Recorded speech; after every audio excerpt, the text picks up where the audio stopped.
নমস্কার, আমি রিনিকা। আমার ছোট্ট ব্লগে সবাইকে স্বাগতম।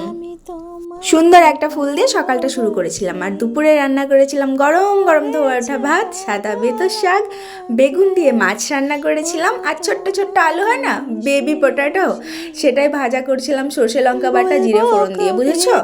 ব্যাস এই দিয়েই খেয়ে নিয়েছিলাম। না চাটনি ছিল, সেটা কালকেকার।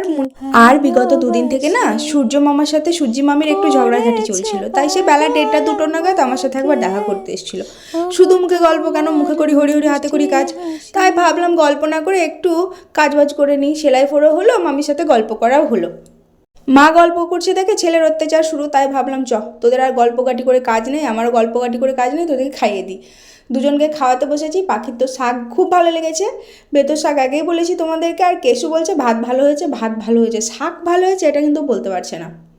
তারপর আবার লাভপুরের বহুরূপী বোন এসেছিল আমার সাথে দেখা করতে। যাই হোক, আজকে কি বানাচ্ছিস সন্ধ্যেবেলা স্পেশাল সেটা দেখে নাও তোমরা। প্রথমেই কড়াইতে দিয়ে দিয়েছিলাম তেল, তারপরে দিয়েছিলাম গ্রেট করা আদা, রসুন কুচি, লঙ্কা কুচি, পেঁয়াজ কুচি, গ্রেট করা ফুলকপি, গ্রেট করা গাজর, এই সব দিয়ে নুন, হলুদ, জিরে গুঁড়ো, ম্যাগি মশলা এই সব দিয়ে খানিকক্ষণ নাড়াচাড়া করার পরে এদের দেখলাম কালারটা না একটু চেঞ্জ হয়ে গেল। তখন আমি ভাবলাম কি করা যায়।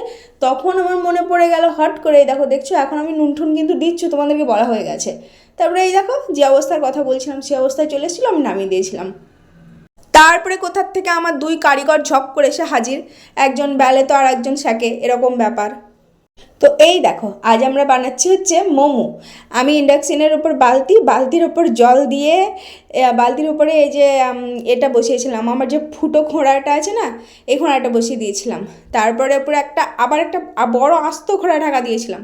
তারপরে এবার স্টিম করে নিয়েছিলাম। আর এই দেখো এই মোমো করার চক্করে রাত্রিবেলাতে আমাকে এক গাদা বাসন মাজতে হয়েছে। সবার খাওয়া দাওয়া শেষ। এবার কি জানো তো, নিজেকে রিভিউ দেওয়াটা দিন শেষে সব থেকে বেশি ইম্পর্ট্যান্ট।